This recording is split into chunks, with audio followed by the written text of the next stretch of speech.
What comes to your mind when you think Superman?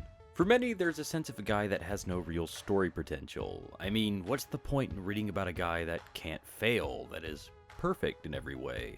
Some might think that that's the underlying problem with Superman. Maybe that's why he's so hard to get right within the scope of a cinematic universe. How can we possibly have movies be engaging when they're movies that follow someone who's, for a lack of a better term, immortal? Sure, Christopher Reeve's movies captivate their audience, but perhaps that can just be attributed to the simpler approach that those movies were going for. Simply capturing the hero side of the character, capturing the essence of a superhero. It was a lot different than what we would get in the new generation of comic book movies in the late 90s to early 2000s, where comic book characters were being adapted but with a different mindset, a modern mindset.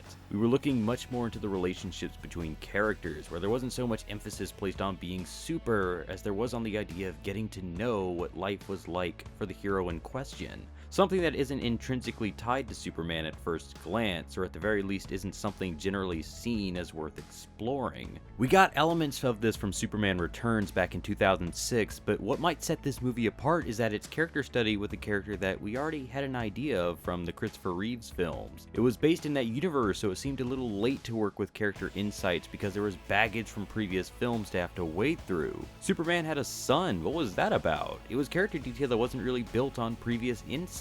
So obviously maybe Superman should have been reinvented for a modern audience, and that brought us our DCEU version of the character. It's based off of good intentions. It seeks to look into Superman more than previous films had, but not from a character perspective seemingly.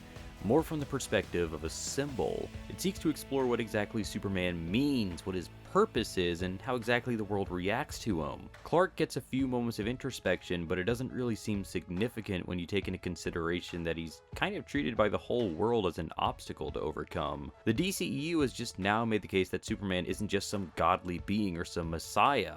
In Batman v Superman, it finally made the case that Superman is a person, no different from you or me, with hopes, dreams, wishes, and more importantly, a sense of family, before he's promptly killed. So we finally learned a bit more about the character, about what he himself stands for, and what his personal beliefs and ideals are. So what's next? Man of Steel 2 seems to be the next step for the character after Justice League, and I think it has a lot of work to do in terms of doing something new with that character. At the very least, its main job I think is to sell the character of Superman to an audience that kind of expects a little bit more from superhero movies now, which is why I think Matthew Vaughn is the perfect choice to helm a Man of Steel 2. Now, Vaughn actually has some history with the whole Man of Steel project, where back in 2010 he and Mark Millar actually managed to write up a treatment for a Superman film. Ultimately, the pitch was dropped in favor of David S. Goyer and Zack Snyder's version, but there was interest there from Vaughn to tackle the Man of Steel, and his approach most likely would have been very different based on what he had to say about the character in general. I think that's the one thing not to do with Superman, trying to do the serious The Dark Knight version. Superman is about color and fun, or it should be, for me. Fun and color stands out as a main point by Vaughn, and understandably so. Man of Steel as a movie can at least be appreciated for attempting to achieve a new state of storytelling with the Superman character, but there's that sense that the movie just misses the mark on capturing the feel of Superman in general. Fun and color are pretty broad terms, in all fairness, but they kind of work here based on the visual design of Man of Steel and the overall tone that it took. Sure, there's always room for more grounded approaches to characters, but at the end of the day, Superman is a guy that kind of acts as a metaphor for that hero inside all of us, the guy that wants to break free from our shackles of cynicism and victimization and just do something. A tortured guy dealing with the merits of helping the world he grew up in, I think, skirts the line of what the character kind of represents, and there's nothing wrong with Elseworld tales, but a movie is an adaptation. There's gotta be something there that kind of captures the elements of a character, because otherwise, what's the point in adapting it? And it feels like Vaughn understood that with Superman.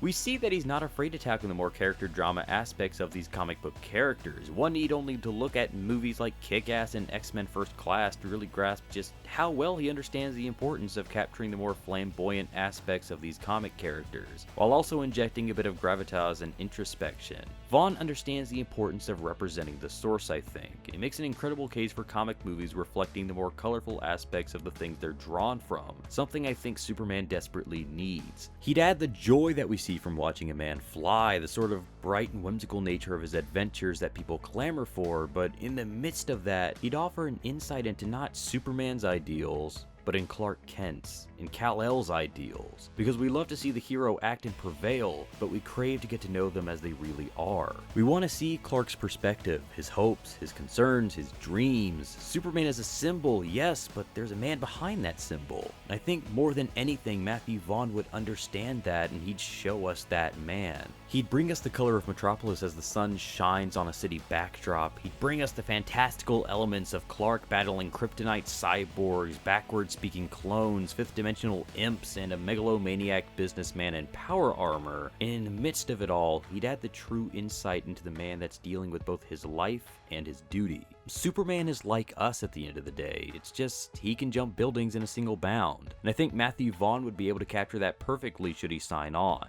But those are just my thoughts. What do you guys think? Let me know in the comments down below, and be sure to subscribe to the Hybrid Network to stay all up to date on all of our content as it comes out. My name is Luke, and I'll catch you guys on the next DC Extended Universe discussion.